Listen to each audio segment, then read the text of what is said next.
what? It wasn't fine. I broke it. Here's the problem now. We've got a little bit of suspensionator bouncifying going on, and I gotta tell you, it's not supposed to move that much. Now, in my defense, I did that like 4 months ago, and it doesn't really count. The thing about doing the full frontal side of the motorcycle that makes me just a little bit nervous is you gotta remove these strapulators before you go up with it, and I tell you what, it just makes it a little bit nerve-wracking. Look how bad those forks are, watch. Terrible. We'll just get started with this fendulator. I'm guessing it's probably a halvesies. Let's see, is it a halvesies? God, I'm good. Come here, button. There we go. One. Oh, we're losing hardware. I don't know where that nut went, though. Seems like a problem for future Nate. Fuck that guy. Give that a turn. Oh, there we go. Oh, my nut dropped. About time. Give that a wallop. Come on, do it again. One more time. Boy, that unit does not want to come out. Oh, hey, listen. Don't forget to take out the frickin' set screw there, friends. Because I do every time. Probably going to be one of them 9x16 units. Ah, that'll do. Now give it a wallop. Oh, imagine that, you frickin' walnut. Okay, come on, out. Let go. You probably should have took those off first. There we go. Just sneak it out. Just get her out of there. There we go. Time for the breakifiers. Thought they were leaking, but look, it's probably just the fork juice, I think, is what's going on there. Look at that. Guess who's got a 10mm tray right where it's supposed to be? How about that? And you guys think I don't know what I'm doing. Here's the thing. I don't. Don't make me hit you. Ow. Ow. Ow. There we go. Here, put this in there, maybe. Well, come on. Just everything, just participate, would you? Well, it goes through like that. That's why. Come on out. Oh, hold on. Be careful with that. What did I just say about that? You just did it twice, you clown. Just live there for a minute, would you? Let's see what we got going on here. Look a little closer at it. It seems to be that I done fuckified this one 3 ways to Sunday, cause, that's a big old groove that we done just scooched right into the side of that. Of course the thing's leaking like a sieve, why wouldn't it be? Don't ask me how that happened. Probably doesn't have anything to do with the tire studs that I was running all winter. Good idea, bud. That was brilliant. After consulting with a higher power, I've kind of consideralized here's my options. The only reasonable option here is to fire up the old Tigerator 3000, and we're just gonna maybe just kind of weldulate that and just see what happens. Ladies and gerbils, I'm going to need a minute to think about this. I'm going to go check on my Wheaties. To be honest with you folks, we're in uncharted territory here. I thought that it was probably just the forkulator sealifiers that were explodilated. Now that I'm looking a little closer, it seems that the damages are a little more excessive than I originally thought. That's a bit of a problem, I would say. We got some goops coming out of there, likely. Listen.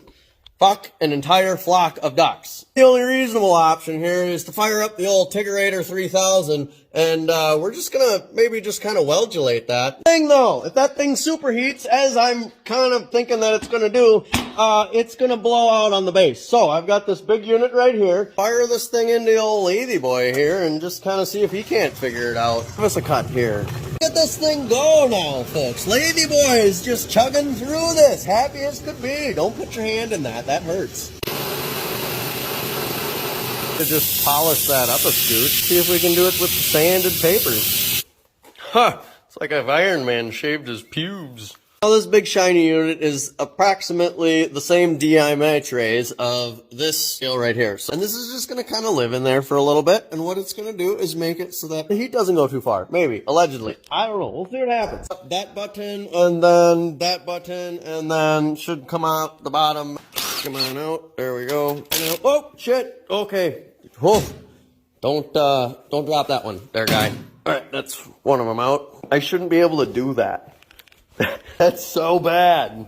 Make it better. Is your dumb brother? Let's figure this out. I think that's probably got to come off. Is there a bolty bit down on the bottom? Yep, there sure is. You can just pull that out of there. And there's a trick I'll give you for free. Clap you off a couple of these aluminum bits. You're just going to kind of squish that around your chopstick tube there. And then give her a zip tie, and what that's going to do is going to make it so that when it goes inside the clampifier here, don't squishulate all that tubing that's going on right there, because that would be unfortunate. This is going to fire straight up into the ceiling here, is what's going to happen now, because that is under pressure. Just going to kind of hope for the best. Oh, fuck, no! Not that! Damn it. That can go straight into the garbage.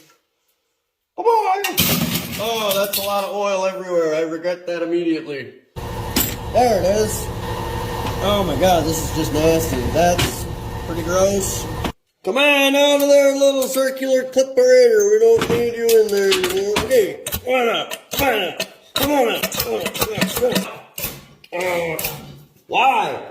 Oh, hey. It's because we didn't get that bolt out all the way. Maybe remove all the hardware first.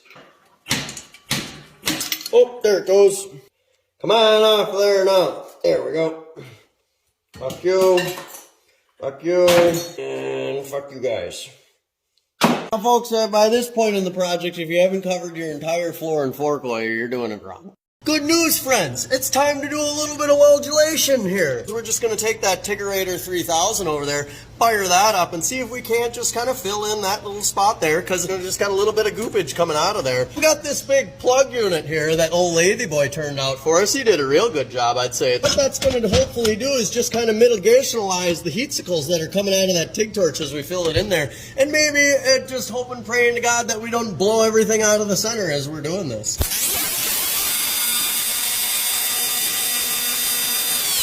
I certainly don't incline to be the best weldulator that has ever weldulated, but I tell you what, it's not so bad. There's a fighting chance that that tube might come out of there. Come on out. Come on out. Ow, hot. Hold on. We're just going to give it a yoink. Oh, what's it look like in the side? Huh, there's not even a bulgy bit in there. It just looks perfect. I tell you what, if you weren't watching the previous videos, you'd have no idea that that unit had a bad day. In the words of one of the greatest mechanilators I've ever known, if the women don't find you handsome, they should at least find you handy. Now that I've got these chopstick sleeves all cleaned up, disassemblified, and spiffilated, I went ahead and took all these pieces, chucked them in the old Sarlacc pit over there, and now I think it'd just be the right time to add a little bit of white privilege onto this mess of parts.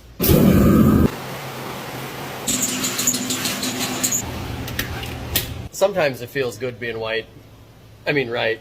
Now, folks, you didn't really think I'd be reinstallifying all this stuff without putting in new springy bits, did ya? We got new suspensiolators. Let's open up that box of fun and see what we got here. That's a warning. Probably don't need that. That's also a warning. Definitely don't need that. Those are instructions. Probably don't care about that either. Stickers! We like stickers. Those are the cartridges there. Now, a couple things you're going to want to hang on to here. Obviously, you want your lowers. Keep your uppers as well. Those are good units to have. Here's the thing I didn't know. Don't throw those bits away. Had to dig around in the garbage for them. Wasn't proud of it. Good to have some fork oil. Just forkulator gasket will set. And you're going to want to have that seal driver too. Now you can do this with the pivocies, but I'll be honest with you, it's better just to use the tool. Now putting these together is kind of a breeze. This unit's going to slide inside this unit. This piece goes inside the bottom here. You're going to put your seal taper side down. The washer's going to go underneath that. Put on your slider seals on the bottom, and then your wiper goes over the top. Washer first, then your seal, taper side down. Now, all this shenanigans is going to go inside the tube. Slide that in. Put your bottoming cone on there. And you go there, friend. Boy, that sounds rough. There it goes. A little bit of lockable tension. Just give it a couple looga-doogas, just seems right. Give that a thump. Don't forget your clip later, folks. That'd be a bad day, I tell you. Now we just got the dust shield. Now, if you're clever, you can do this without this, but I highly recommend grabbing a Turkey Baster 2.0 so that you can kind of measurify and get an accurate reading about what it is that you're putting inside that unit right there. Get that into the tube, and we'll have to pump it a scooch, and you're going to go ahead and just dribble that everywhere, it seems. Oh, no, come on now. Quit spilling it everywhere. Take it easy. Slow down, folks. You're in no hurry. Give it a minute to kind of drink it in. Give it a turn. Come on, catch. There it goes. And just like that, boom. There it goes. Perfect. Boy, we might be done. Well, look at that now, folks. That's way better now that I'm pushing on it. That's barely even doing bouncy bits. Ladies and gerbils of the TikTok, that's kind of a good-looking scoot.